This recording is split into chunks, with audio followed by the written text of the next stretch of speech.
की कसम है।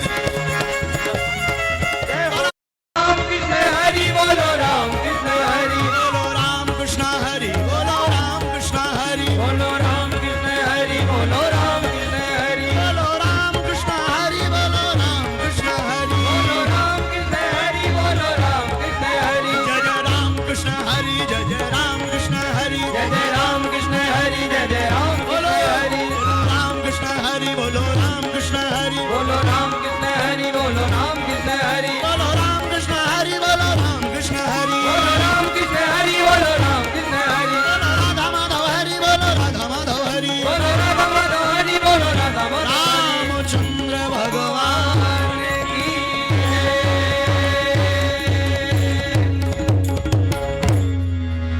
श्री तुवन सरकार की, लाल कुंज वाले महाराज जी की, यहाँ विराजमान सब संतन की जय। जय श्या राम। बगल में पूज्य महाराज जी बैठे, उस तरफ पूज्य गोरी लाल कुंज वाले महाराज जी बैठे, साइड में हम फंस गए। अब महाराज जी के चरणों में का कह देवे। जिस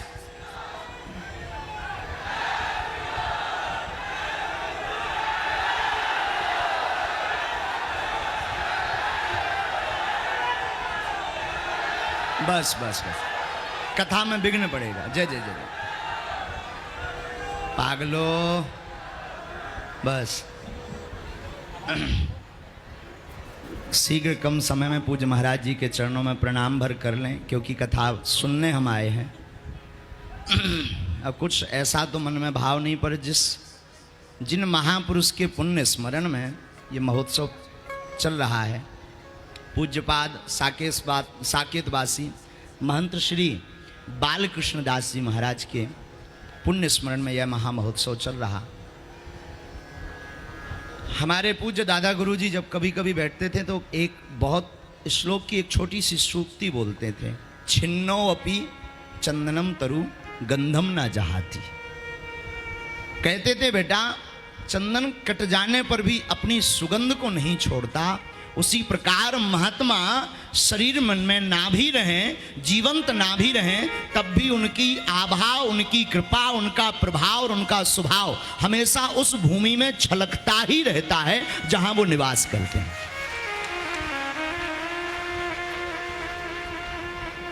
तो ऐसे पूज्य महाराज श्री जी के पावन पुण्य स्मरण में एक हमारे बुंदेलखंड के संतों के, पूरे भारतवर्ष के, विश्व के, अब महिमा के लिए क्या मलुक पूज्य श्री मलुक पीठ वाले महाराज जी, हमें तो आपके स्वरूप में अपने दादा गुरु जी ही नजर आते हैं। और एक बार हमने वृंदावन में पूज्य महाराज जी के चरणों में निवेदन भी किया, और बाकी तो हम बहुत पटर पटर हैं, पगला आदमी हैं, तो सबके सामने तो बोल लेते हैं, पर गुरुदेव भगवान और पूज्य महाराज जी इनके सामने, पूज्य श्री गौरीलाल कुंज वाले महाराज जी के चरण में तो थोड़ा सा बोल लेते हैं, पर आप दो महापुरुषों के सामने पता नहीं वाणी क्यों मुंह खो जाती है। और कहते भी हैं कि जब बाप सामने आ जाता है तो मुंह बंद ही हो जाता है। हाँ, जैसे कहो माँ, आप कहो सब माँ, माँ का मतलब जिसका नाम लेती मुंह खुल जाए। अब कहो बाप, अपने आप बंद हो जाएगा। प्रत्यक्ष है, कोनो संदेह नहीं। बाप का मतलब ही जिनके आते ही सब कुछ न्यूट्रल हो जाए। तो ऐसे पूज्य महाराज श्री जी दादा गुरु जी के रूप में, बुंदेलखंड के सिरमौर के रूप में, पूरे भारत के सिरमौर के रूप में महाराज जी आप सबको कथा सुना रहे। हम तो विघ्न बनने आ गए हैं, सुनने आए हैं, लेकिन एक सूत्र की चर्चा करके हम वाणी को विराम देंगे। पवन की झकोरन से बादल मिट जात है, विधवा मिट जात है सिंगार के बनाए से, नीच की संगत से साधु मिट जात है, राजा मिट जात है अनीत का धन खाए से, आलस के आए से किसान मिट जात है, विद्यार्थी मिट जात है अत्यधिक भोजन पाए से, भगवान का नाम लिए से, राम का नाम लिए से, संतों का संग किए से भैया होता क्या? बोले भैया जिस प्रकार रोशनी के आते ही उजाला उजाले के आते ही अंधेरा मिट जाता है, उसी प्रकार कथा सुनते ही, संत चरणों में बैठते ही, गोविंद का नाम लेते ही पाप मिट जाते हैं।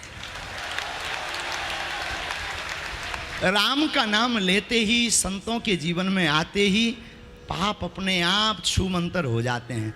और ऐसे महापुरुष कथा सुनाने को बैठे हों तो निश्चित रूप से आपके हमें तो लग रहा हमारी अनेक पीढ़ियों के पुण्य हैं, जिसका सुपरिणाम यह है कि पूज्य महाराज श्री जी के मुखारविंद से कथा सुनने का शुभ अवसर मिल रहा। रामचरित्र मानस एक ऐसा भाव है जिस पर पूज्य महाराज श्री जी विराजमान, जिस भाव को लेकर के बैठे हैं, रामचरित्र मानस पर चर्चा करने के लिए बैठे हैं, हम आप सब श्रवण करने के लिए बैठे हैं। रामचरित्र मानस का सीधा सा अर्थ उल्टा कर दो। रामचरित्र मानस का जब आप उल्टा करोगे ना तो उसका होगा मानस चरित्र राम। मतलब जिस मानस का चरित्र राम की भांति हो जाता है वो विश्व में पूज्य बन जाता है। जिस मानव का चरित्र इतना सुंदर भगवान राम की भांति हो जाता है ना, वो एकदम पूज्य बन जाता है। हम निवेदन करेंगे जीवन में पूरी राम कथा आपके समझ में आए न आए, महापुरुष की रहनी सहनी आपके समझ में आवे न आवे, तुम एक काम करना, पूरी रामायण के 2 अक्षर रा और माँ दोनों को जीवन में उतार लेना, आपकी जिंदगी में नित्य चमत्कार होने लगेंगे।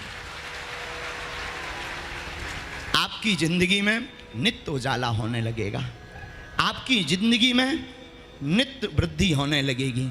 राम हमसे अभी जब हम बाहर गए थे तो बहुत लोग कह रहे थे भगवान आपके राम जी भारत के भगवान हैं। हमने कहा नहीं, वो विश्व के बाप हैं। तो बोले विश्व के बाप हैं तो केवल भारत में क्यों पूजा जाता है? एक बहुत पढ़े लिखे वकील लॉयर मिले थे, हमने कहा केवल भारत में नहीं, पूजा तो उन्हें सब जगह जाता है, पर कोई बेटा अपने बाप को भूल जाए तो उसमें बाप की गलती नहीं है। तो बाकी लोग भूल गए हैं, भारत वाले अभी भी पता है उन्हें कि ये हैं। तो बाकी जो भगवान राम को अपना परम पिता नहीं मानते, इसका मतलब ये है कि वो निकम्मे पूत हैं। वरना भगवान श्री राम जी तो पूरे विश्व के परम पिता हैं, इसमें किंचित मात्र भी संदेह नहीं है। और भगवान श्री राम जी के जीवन में, उनके चरित्र में आप पढ़ेंगे, रामचरित्र मानस की लीला जो भगवान राम जी ने की है, हमारी बुद्धि तो कहती है, छोटी सी कुमति कहती है, हम आपको सिखाने के लिए ही की है। भाई से भाई का क्या नाता होना चाहिए, पुत्र के साथ क्या व्यवहार होना चाहिए, राजा का क्या धर्म होना चाहिए, स्वामी का क्या धर्म होना चाहिए और सखा का क्या धर्म होना चाहिए, ये सभी विस्तार पूर्वक चरित्रों का वर्णन, इन सब की मर्यादा भगवान राम जी ने रामचरित्र मानस में बताई। जीवन में आप कितने भी बड़े हो जाओ, अपनी मूलता को मत छोड़ना। मूल में हमारे राम ही हैं, अस्तित्व हमारे भगवान राम ही हैं, इनको कभी मत भूलना। प्रसन्नता में भी नहीं और दुख में भी नहीं। दुख में तो ज़्यादातर याद कर लेते हैं, प्रसन्नता में संसार के बड़ी बड़ी पार्टियां याद आ जाती हैं। हम यही कहेंगे, जब जब तुम्हारे जीवन में प्रसन्नता आवे, जितना नाम बढ़े उतना ज़्यादा और भजन बढ़ा देना चाहिए।